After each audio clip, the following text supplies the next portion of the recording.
Ladies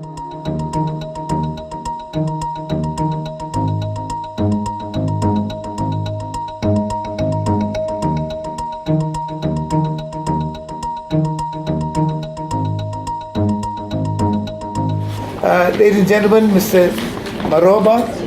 Maduma, is that correct? Yeah. You have his little brief CV here. I think he's going to take us through his journey in terms of how he's fitting into the taxi industry, one of the multi-billion rand industry in the country. So good afternoon. Mine's not going to be anywhere near as thought out and as amazing, but so I was asked to just speak a little bit about the taxi industry. So what I thought of doing is, not everybody in here would know the history of the taxi industry and how it fits together in terms of what it does for this country. And I suppose it might speak to the evolution of the industry, where it started from and where it is at the moment, before we can start trying to solve for where it's going for. So the industry's been around since the 1960s, where because of the dislocation of the black population, innovation had to come out of that. So a couple of guys who had Chevrolets at the time decided to just start transporting people from the townships into their workplaces. Obviously started charging them at that point as well, because everybody wants to make a little bit of a buck out of it. Over time, it was in that period still illegal as an industry, so the government at the time did not consider it a legal entity. Only in the 80s was it actually legalized, and certain permits were given in terms of operating. Again, at that time, the permits were not enough for the demand that was necessary. Again, skip forward into time in the 2000s.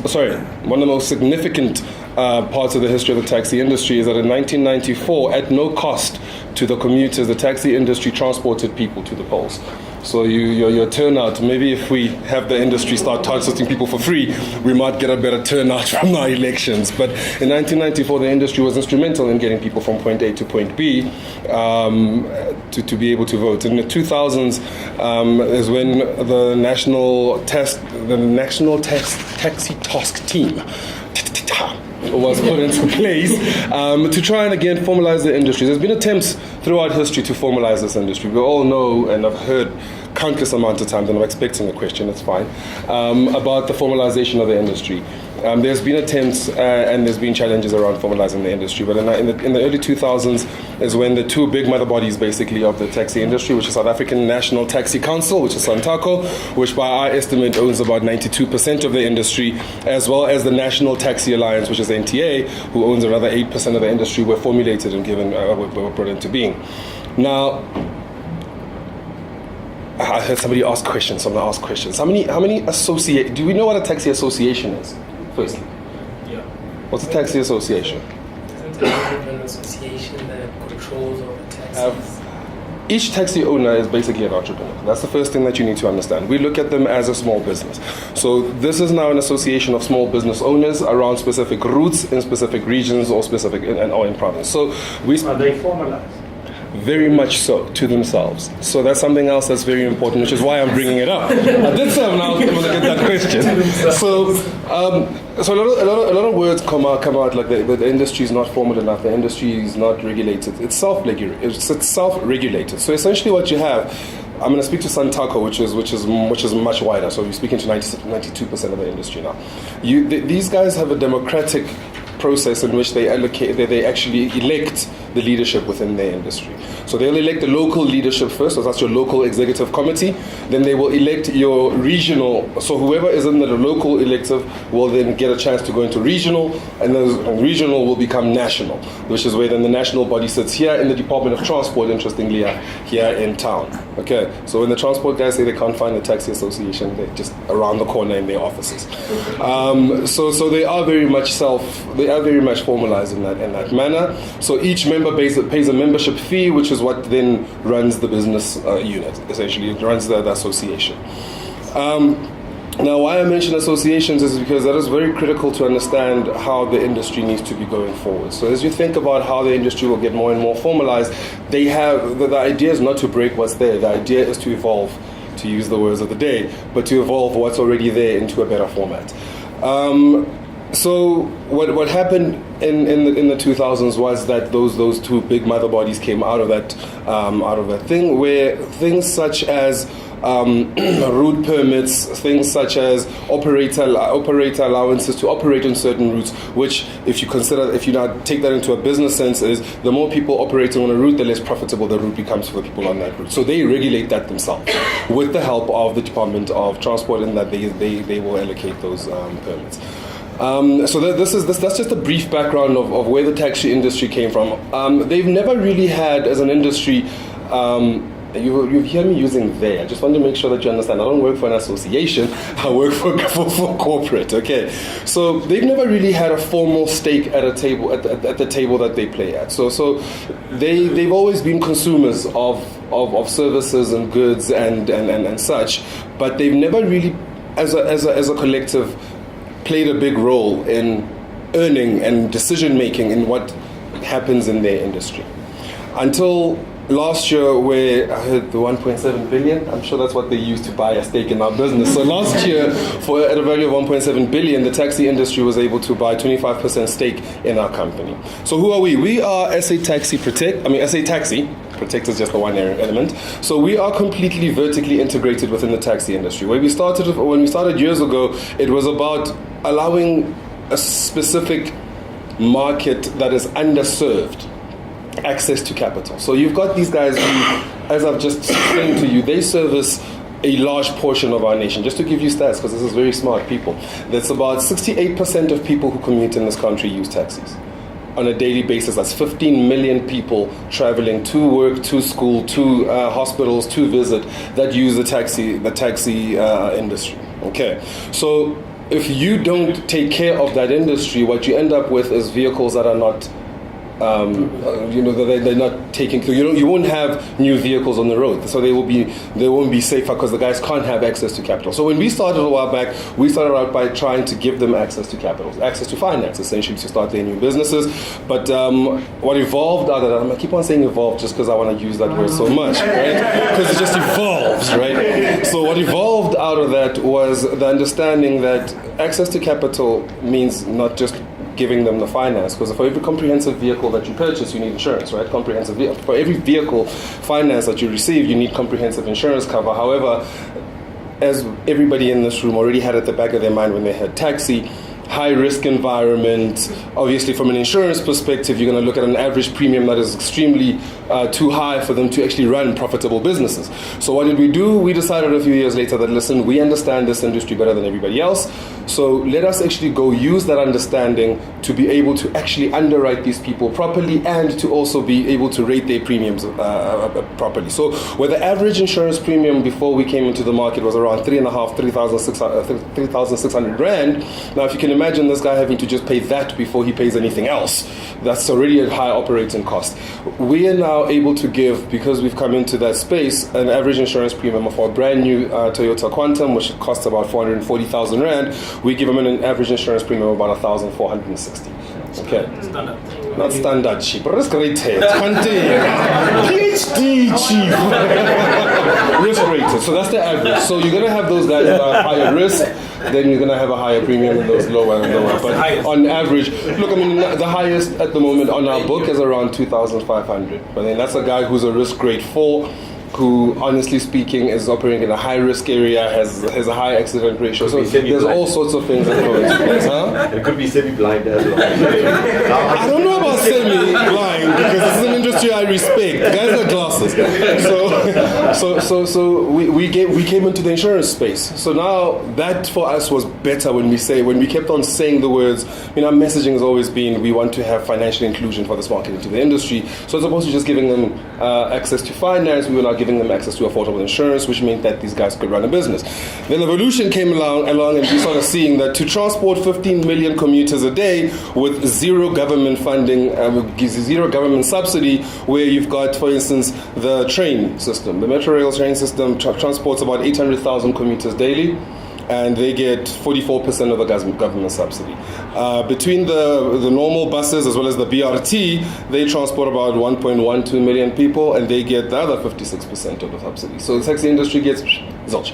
So obviously now the running costs of their businesses are still there. They're increasing petrol prices while they're keeping their fares at an affordable rate, because of the commuters that they serve are people who earn an average less than 30,000 Rand a month.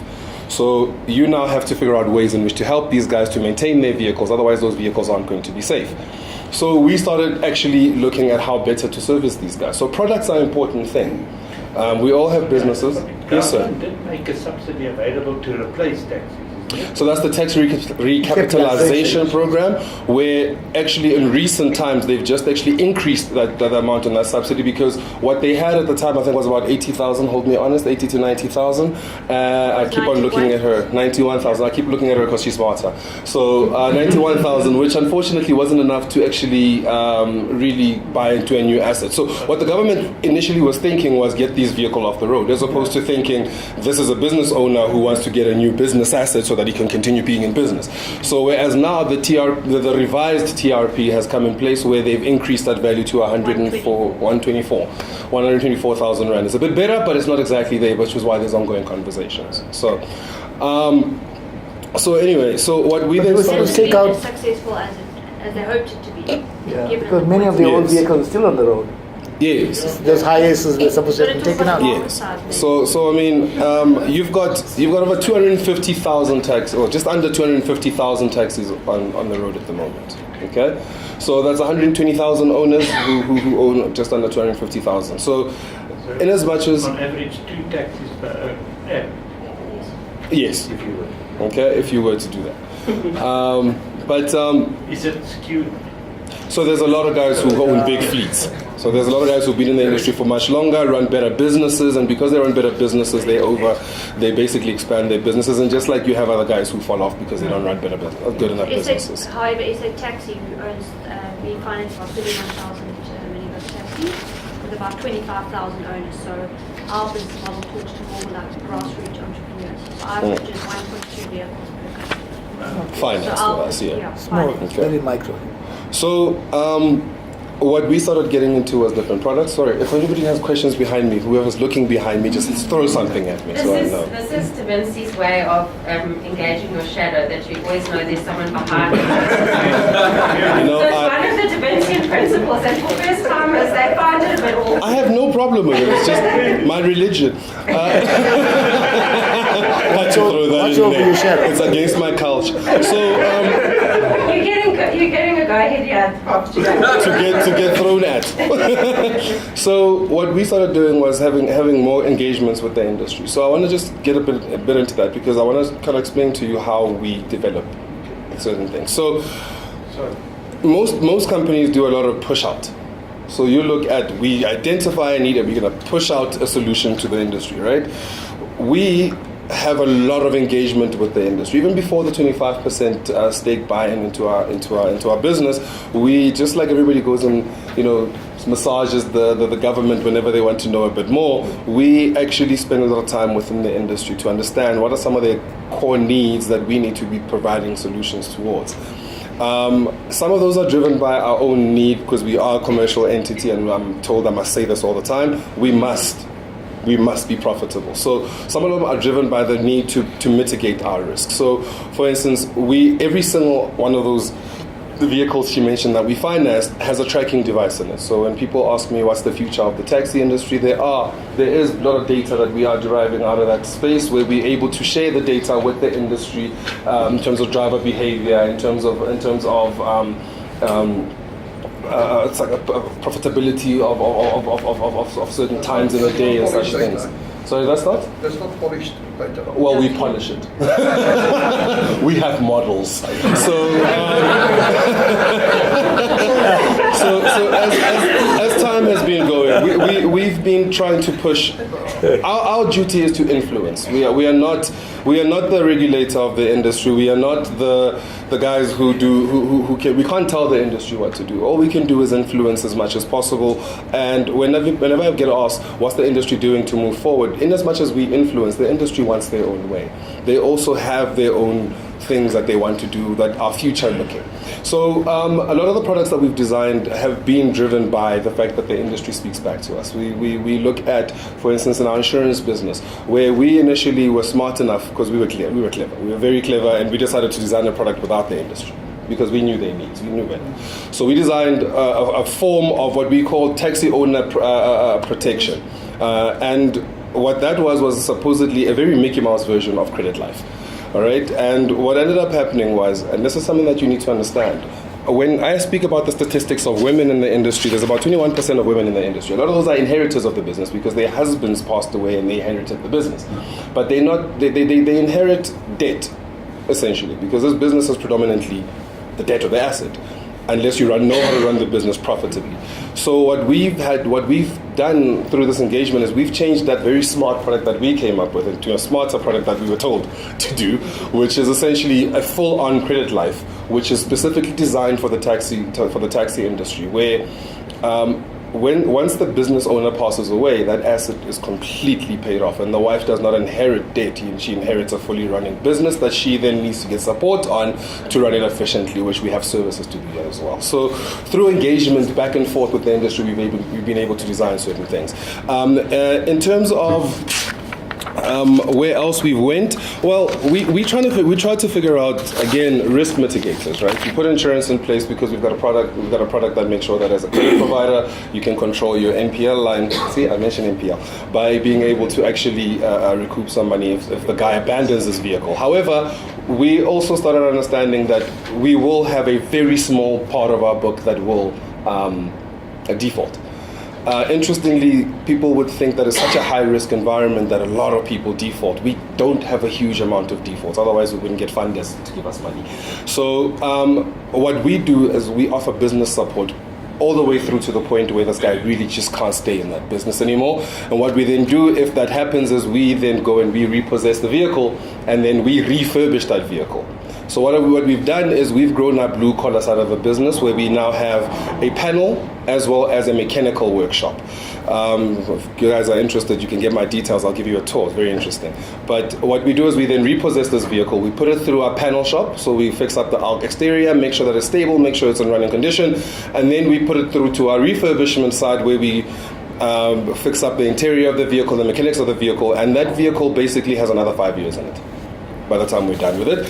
And then we take that and we open up a dealership to go and sell those back into the industry. Now that services two needs. One, we can make sure that we mitigate that risk. But two, a brand new vehicle costs this much, a second-hand vehicle costs this much. You're creating a new market for yourself with guys who can come in at that entry level with a second-hand vehicle.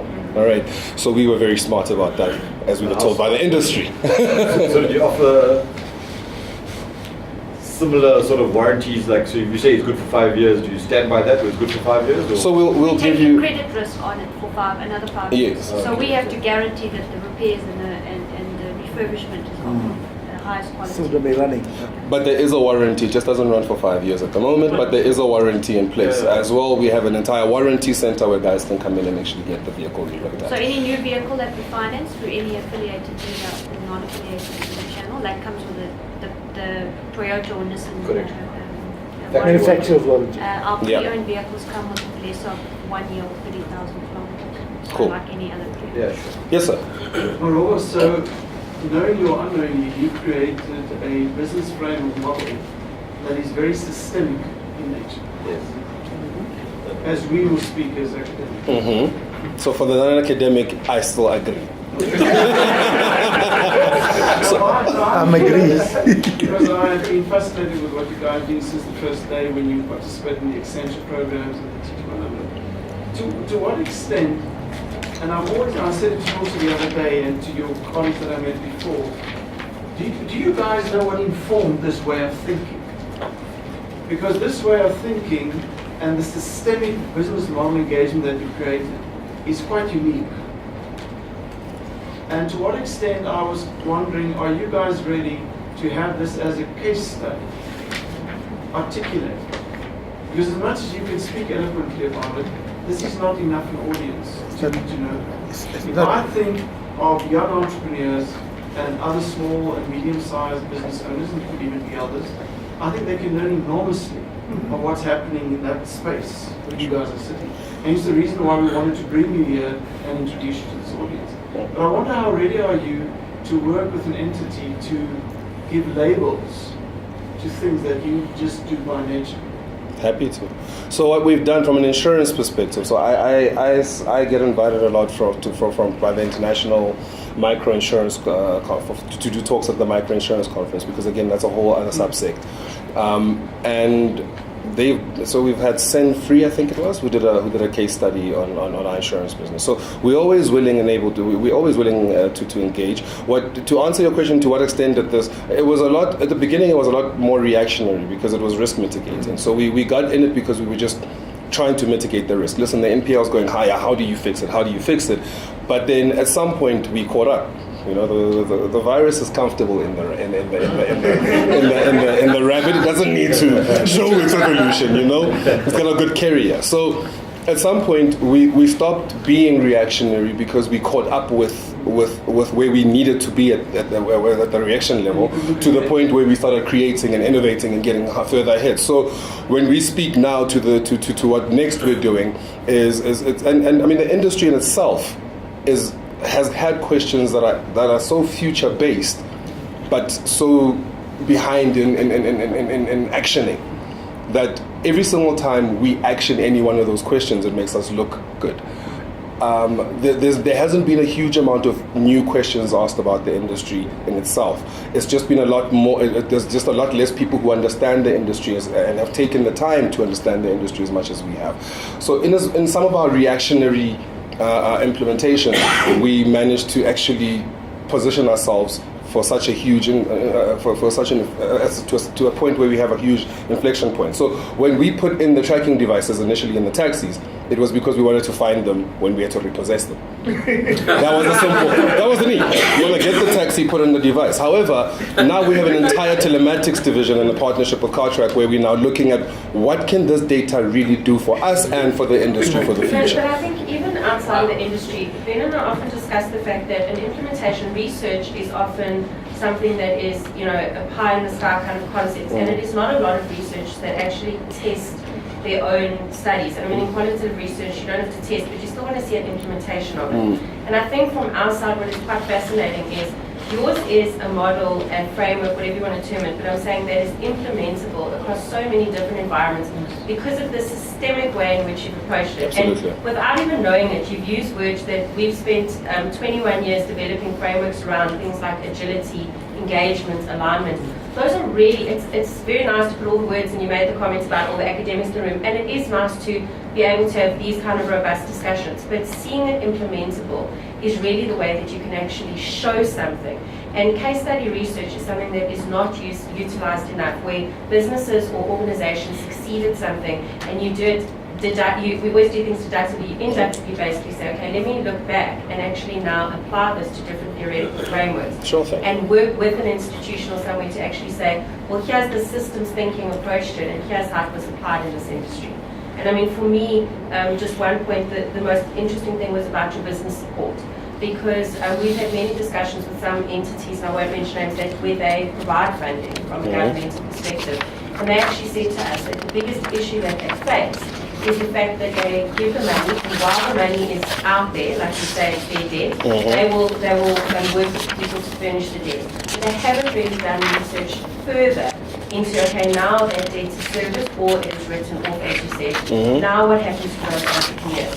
And they actually found that if you look into it, they said that they believe a lot of them just became entrepreneurs, came there, had a tender, got the money, did the job, left, and now actually in dire straits in some cases. So I really love the fact that you spoke to the fact that you provide business support. Absolutely. Because I think when you're bringing people into a system like this, that is so critical to actually influencing sustainable entrepreneurs.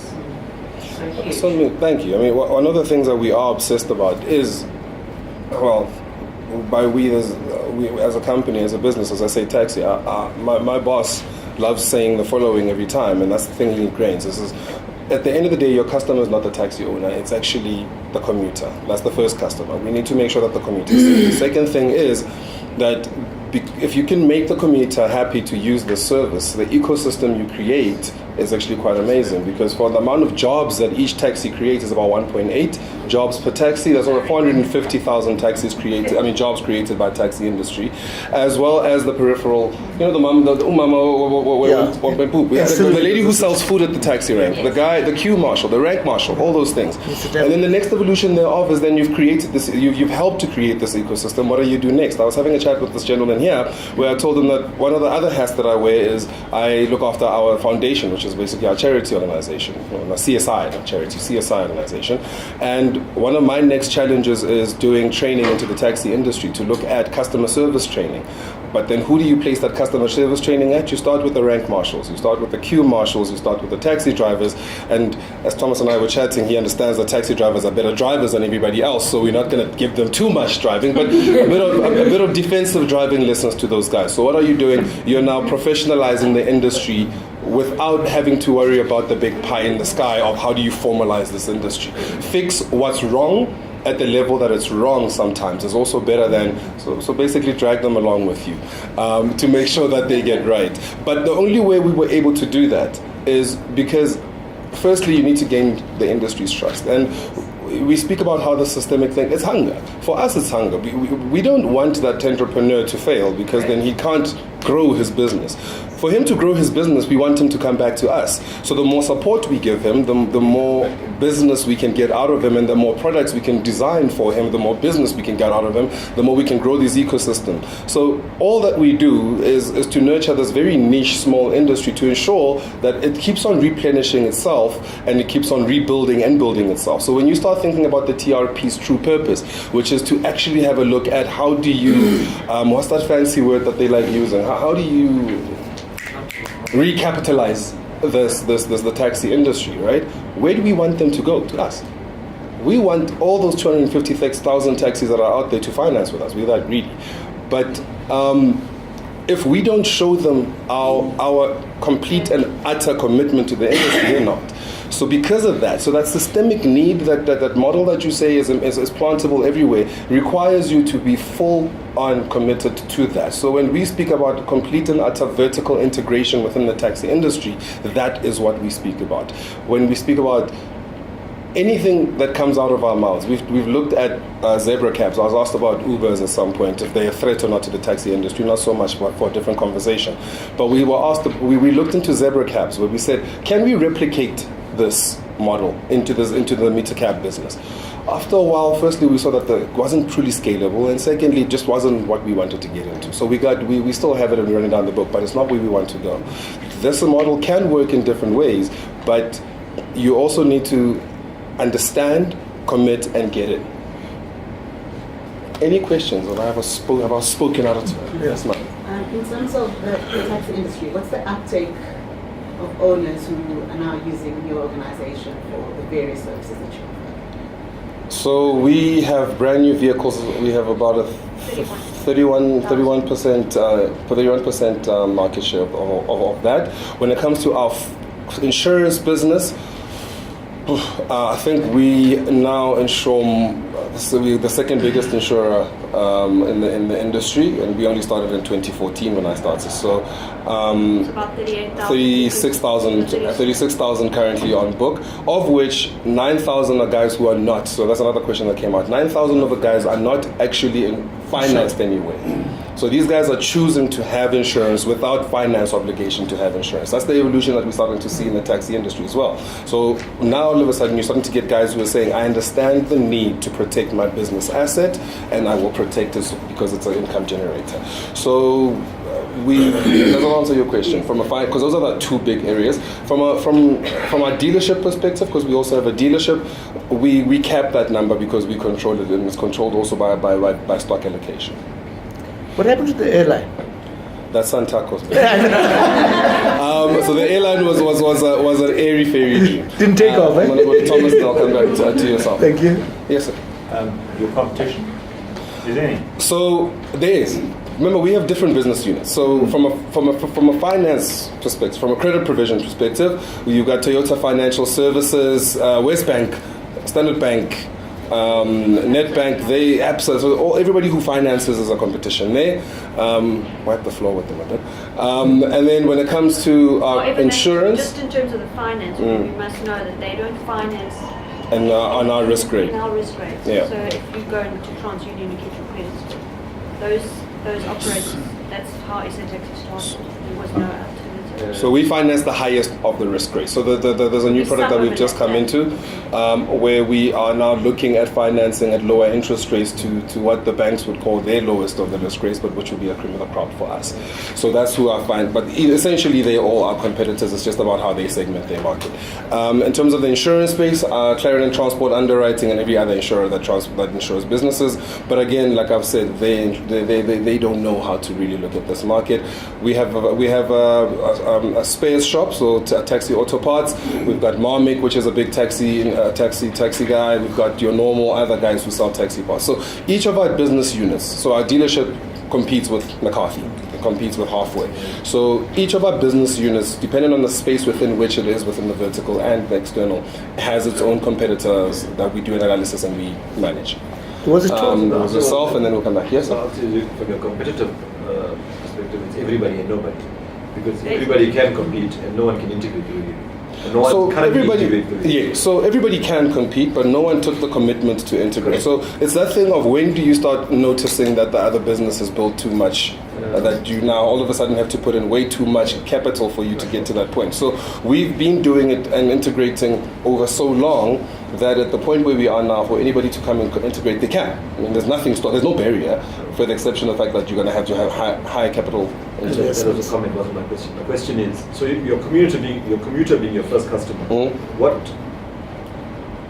what's your take on safety and the taxi owners not sweating, for lack of a better word, their assets and keeping 40-year-old taxis on the road and encouraging them to rather have a new taxi and keep safety top of mind for your first customer, which is the commuter? So we again with the industry are working on, because the biggest barrier is that the price of that vehicle. The price of that asset is too high. So for this guy to let go of something he's fully paid off to go and get an asset that's going to cost him a lot of money, that's already an issue. So we're constantly working with the industry, speaking to Toyota, speaking to Nissan, working on a cheaper but more reliable vehicle as well. Obviously, there's always the interest rate perspective. Also, one of the other things that we do, and there's not enough time for that, but one of the other things we do is we try and allow and give access to different revenue streams for the taxi industry, so that the guy can have a little bit of extra money to be able to think about getting a newer vehicle. But what we've also done is, because that vehicle's old, what we've done is we've given them access to parts to be able to actually fix. So affordable parts. That's why we now scrap and we give access to all those parts, where the guys can now service their vehicle. Another thing that we've done is we started understanding that there's rank mechanics. Every taxi has to be on the road as quickly as possible, so there's rank mechanics. So through my foundation, we started an initiative where we started training, formally taking rank mechanics through training programs to get them certified and qualified, so that when they do fix those vehicles, they fix them properly. So again, it's in the doing of the smaller little things until you get to that point where this guy can actually understand. And there's educational processes as well in the mix. Have I answered your question? Yeah, but how sustainable is that? Because that is also the question. Because the rank mechanic was born out of necessity, right? Mm-hmm. So you're skinning the hooks, you can actually get a proper job, not leave being a rank mechanic. And you skill the next guy, and you skill the next guy, and you skill the next guy. Like as I said, we're committed to this industry. Yeah. So we're committed to a point where, I mean, when you upskill a driver, you can go become a bus driver or go become a truck driver, but then you don't give up just because he could run away. You go back and you train the next guy and the next guy. You commit, and you commit wholeheartedly. That's what we do. So do you help the people like Rank Mechanic to set up business? Because I'm thinking from an SME perspective. Do you set, how to formalize their offerings and how to, because they can, set up big businesses. Mm-hmm. These Rank Mechanics, if they get together and pool resources, pool finances, they can set up major. So this project started now, where we started with about 10 people.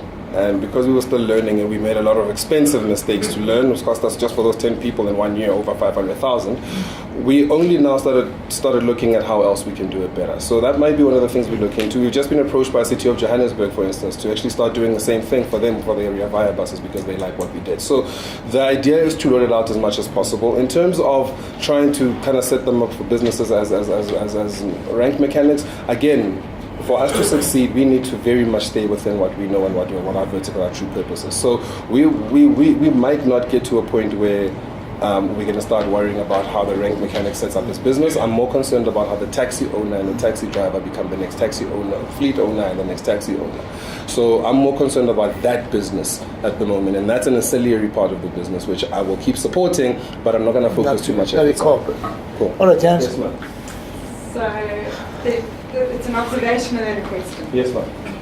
One of the things that I think is so interesting about the taxi industry, it's been around for nearly 60 years, and yet our infrastructure still doesn't actually fully cater for them. We moan like crazy about the taxis on our roads, but we make no allowance for them. So that's the interesting historical thing, and it's almost like a temporary solution has become the permanent solution. What I'm curious about is, what is this whole system going to look like 30 years from now? Because I think that transport is going to be one of the areas that's going to be radically shifted by, call it the fourth industrial revolution. Okay. And how, so I mean, obviously you guys are in a fabulous position to take full advantage of the system as it currently exists. But do you think much about what it's going to look like 30 years from now? So we obviously have a lot of research being done around what is it that Toyota. So again, for us, it's driven by the vehicle, firstly. Because what's Toyota going to do? How much is Toyota focusing on, for instance, an electric vehicle? How much is the government focusing on the infrastructure of getting people from the rural areas to where the corporates are? Which corporates are moving to which area? Because all of those things we can speak about. We can have a very lengthy debate about what the fourth industrial revolution really looks like in South Africa, because we're not even the third one. So it is a long-term view that we constantly are plagued by in some parts of our minds, and we do have some very smart people who spend a lot of time thinking about that, and we pay them little. But we do spend a lot of time understanding where is the future of this country, transport sector, but then also urbanization as a whole, because that's what dictates whether or not where this taxi and this transport industry is going to go for us. So we are still, as a country, quite far behind where we want to become when we speak intelligently. But when we speak simply, Toyota is not even considering an electric taxi for the South African market, because they can't figure out whether Eskom is going to keep them on the roads. Well, we leapfrogged in terms of the cellular telephone industry. We went ahead of much of the rest of the world. There's no reason why it the infrastructure for that was available. The infrastructure for that was available. Your first opening point, the need's always there. But your first point was to make mention of the infrastructural change. When they were building for the BRT, they didn't even think about the taxis. Only now they reactively think about them as feeding nodes, feeders into this node. So up until that moment, and again, part of what we do as a company is we do engage with government to say, what is the future of the taxi industry? How should we, as a responsible corporate citizen with this industry that we walk hand in hand with, be planning for the future? So we are definitely going to be in the know by the time the know needs to be known. All right. Okay. Thank you very much. I think we did a round up. Thank you. And